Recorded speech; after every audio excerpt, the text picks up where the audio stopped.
Good morning. নতুন একটা দিন, নতুন একটা ব্লগে জানাই সবাইকে স্বাগত। এখানে দেখতেই পাচ্ছ আমরা বেরিয়ে পড়েছি, যাচ্ছি আমাদের নেক্সট ডেস্টিনেশন দারিংবাড়ি, যেখানে আমরা গিয়েছিলাম সেপ্টেম্বরের 6 তারিখে। আর এই ট্যুরটা ছিল 10th সেপ্টেম্বর অবধি, মানে 4-5 দিনের ছোট্ট একটা ট্যুর।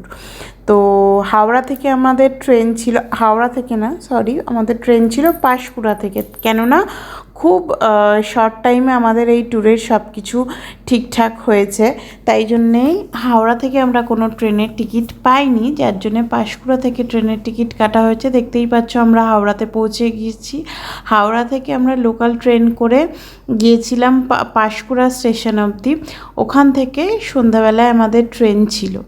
তো এই যে হাওড়া আমরা পৌঁছে গিয়েছি এবং হাওড়া থেকেই ট্রেনও আমরা ধরে পাঁশকুড়াও এখন পৌঁছে গেছি। এখানে স্টেশনে সবাই বসে আছে। এখানে অ্যাকচুয়ালি আমরা আমার হাজব্যান্ডের অফিস কলিগদের সঙ্গে একসঙ্গে ট্যুরে গিয়েছিলাম, মোট 9 জন। আর বাচ্চা টাচ্চা নিয়ে 11 জন মতন, 11-12 জন মতন হয়েছিল। তো এখানে আমরা পাঁশকুড়া থেকে ট্রেন ছাড়ার প্রায় 1.5 থেকে 2 ঘন্টা আগেই পৌঁছে গিয়েছিলাম, এবং 2 ঘন্টা প্রায় আমাদের ওয়েট করতে হয়েছে। এত আগে আগে পৌঁছানোর কারণ একটাই, পরের ট্রেনটায় যদি আমরা আসতাম এই পাঁশকুড়াতে, তো আমাদের একদম মানে ওই 7:30টায় আমাদের রাত্রি ট্রেন ছিল এখান থেকে। তো ওই 7:30টাতেই আমাদের ট্রেন টাইম দেখাচ্ছিল। ওই ট্রেনটা আমাদের লেট করলে খুব প্রবলেমে পড়ে যেতাম, তাই জন্য আমরা আগের ট্রেনটায় চলে এসেছিলাম, তাই আগে আগে পৌঁছে গিয়েছিলাম। যাই হোক, অসুবিধা কোনো হয়নি, ভালোই হয়েছে। এখানে বসে আমরা টুকটাক সন্ধ্যাবেলার খাওয়া দাওয়া করে নিচ্ছিলাম, বাচ্চারা সব খেলাধুলো করছিল, গল্প টল্প করছিলাম। তারপর ধীরে ধীরে আমরা ট্রেনে উঠে গিয়েছিলাম।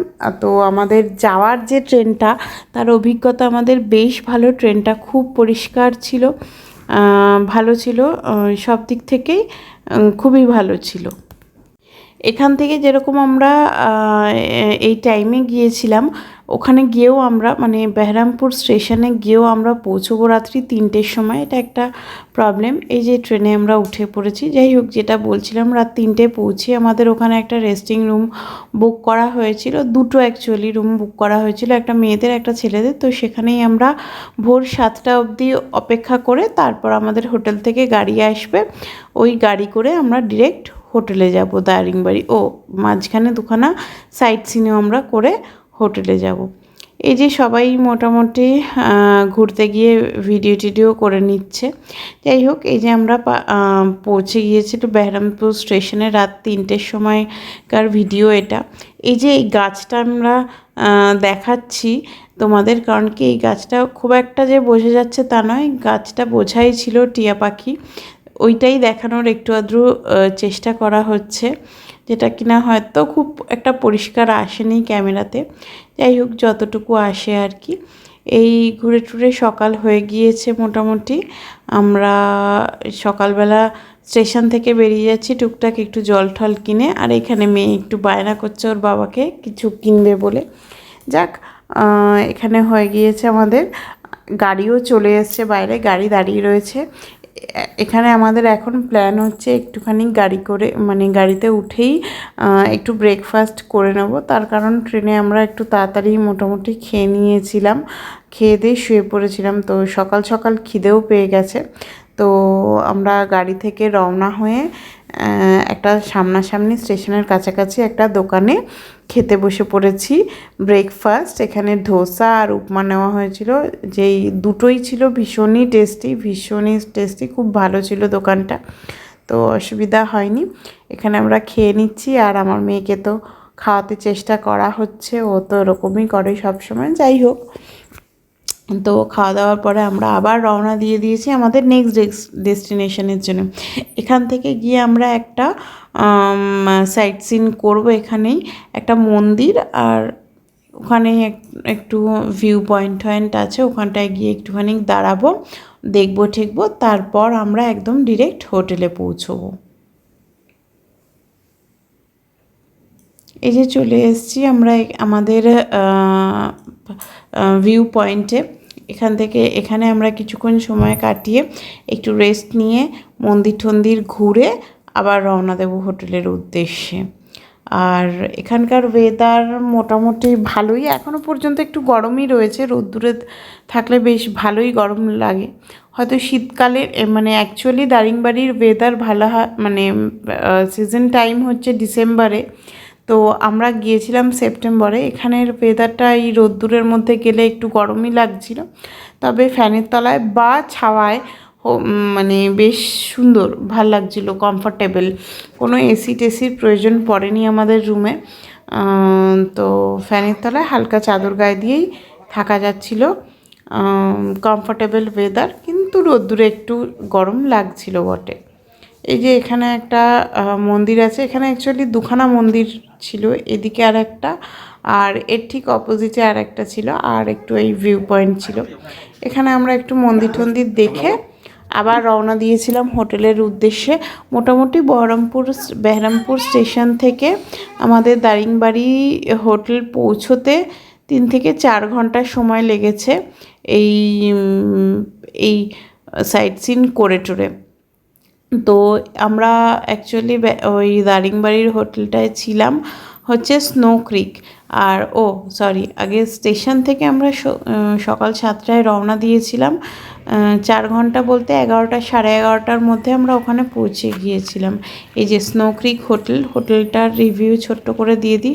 হোটেলটা ছিল যথেষ্ট ভালো, মানে রুমগুলোও যেমন ভালো, এখানকার খাওয়া দাওয়া এখানে ইনক্লুডিং খাওয়া দাওয়া আমাদের ছিল, এবং গাড়ি পুরো প্যাকেজ নিয়েছিলাম আমরা, তো সব নিয়ে বেশ ভালো। এইবারে আসি দারিংবাড়ি কোথায় রয়েছে। দারিংবাড়ি উড়িষ্যার কান্ধামল ডিস্ট্রিক্টের মধ্যে পড়ছে। এখানে সব কান্ধা উপজাতিরা থাকে। বাইরে দুজন বসেছিলেন, দেখা গেল ওরা হচ্ছে কান্ধা উপজাতির মানুষ। তো কান্ধা উপজাতিরা এখানে থাকে। এই দারিং সাহেব কয়েক বছর আগে এসেছিলেন এবং ওনার এই জায়গাটা খুবই পছন্দ হয়েছিল।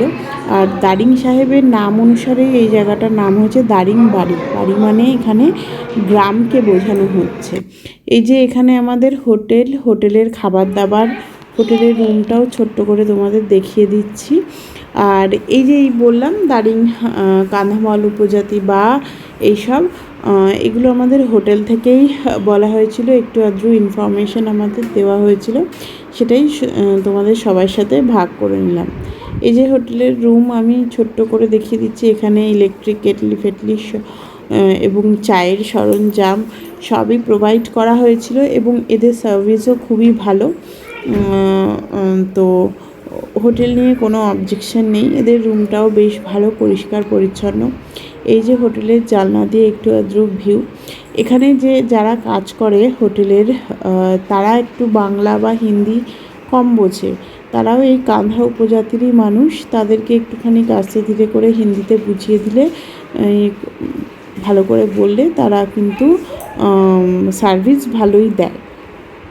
তো এখানকার খাওয়া দাওয়াও বেশ ভালো।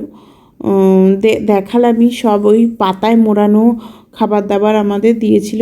এইসব থালা প্লেট এসব ওই উপজাতির মানুষেরাই তৈরি করে। তো সেটাকেই আর কি ওরা সবার সামনে তুলে ধরার জন্যে বা এগিয়ে নিয়ে যাওয়ার জন্যে, এই জাতিটার একটু উন্নত যাতে হয় সেসব কারণেই এতে প্রেজেন্ট করে। যাই হোক, আমরা বিকেলবেলা এখানে ঘুরতে চলে এসেছি। এখানে দেখবার মধ্যে বিকেলবেলা 3টে পার্ক ছিল। আমরা এখন এসেছি বাটারফ্লাই পার্কে। এটা মূলত বাচ্চাদের জন্য ভালো। আর এখানে মানে বাচ্চাদের টুকটাক দোলনা বা খেলার জায়গা আছে। আর এখানে যেরকমটা দেখা যাচ্ছে প্রচুর গাছপালা। এখানে কিন্তু অনেক ঔষধি গাছপত্র আছে। যেরকম উপজাতি মানুষেরা এখনও খুব একটা ডাক্তার বা চিকিৎসা বিজ্ঞানের সঙ্গে যুক্ত নয়, এরা এখনও এরকম একটু আয়ুর্বেদিক গাছপালা এইসব নিয়েই, মানে এইসব থেকেই ওষুধ তৈরি করে ব্যবহার করে।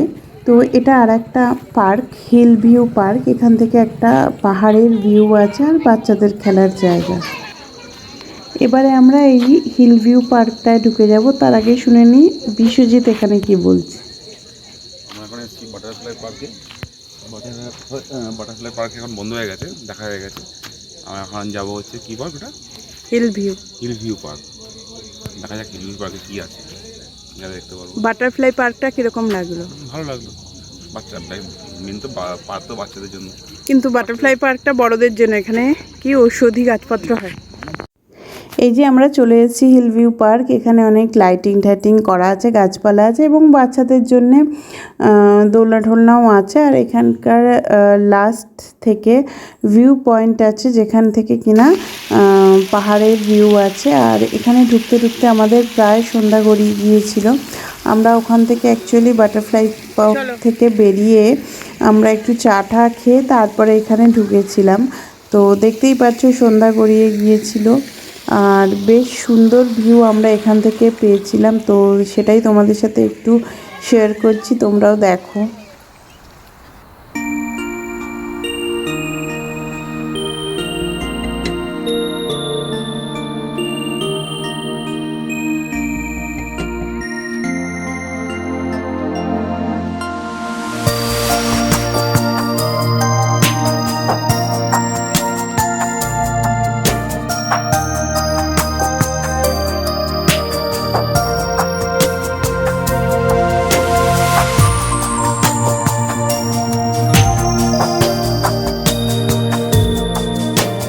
আমাদের মোটামুটি পার্ক ঘোরা হয়ে গেল, সন্ধ্যা হয়ে এসেছে, তাই আমরা আর একটা পার্কে যাব না। আমরা হোটেলে চলে এসেছি, দেখতেই পাচ্ছ হোটেলের থেকে আমাদের সন্ধ্যাবেলার মোটামুটি খাওয়া দাওয়া হয়ে গিয়েছে এবং এখানে আমরা খেলাধুলো একটু করে নিচ্ছি। ওদিকটা যা, এখানটা যা। ব্যাস। কি করছিস তুই এখন? কেন দৌড়াদৌড়ি করছো কেন? এটা সোয়েটার বলদি?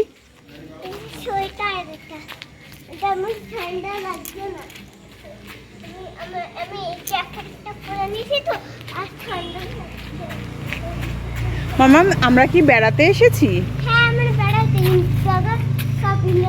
তোমার কি ভালো লাগছে বেড়াতে? এটা তোমাদের, ও এটা তোমাদের বাড়ি? ও আচ্ছা, তোমার ইয়ে কোথায়, এই জায়গাটার নাম কি রে?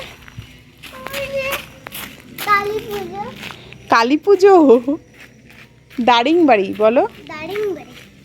দারিংবাড়ি। তোমার ভাল লাগছে? তোমার কি করতে সব থেকে ভাল লেগেছে? আচ্ছা, ওই পাতাতে যায় না, পাতাতে পোকা টোকা কামড়ে দেবে।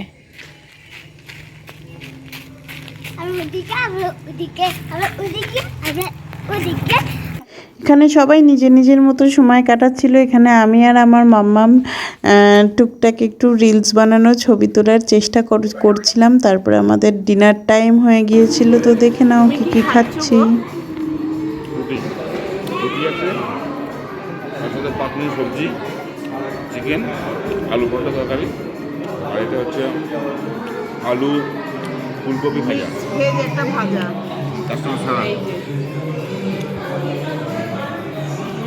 ভালো। আচ্ছা তাহলে এইটুকুই থাক, দেখা হচ্ছে নেক্সট ভিডিওতে। মানে কালকে আমরা কি কি করি, কোথায় কোথায় যাই, এখানকার সাইট সিন আছে, সেগুলোতেই দেখা হচ্ছে। গুড নাইট, টাটা, ততদিনের জন্য ভালো থেকো।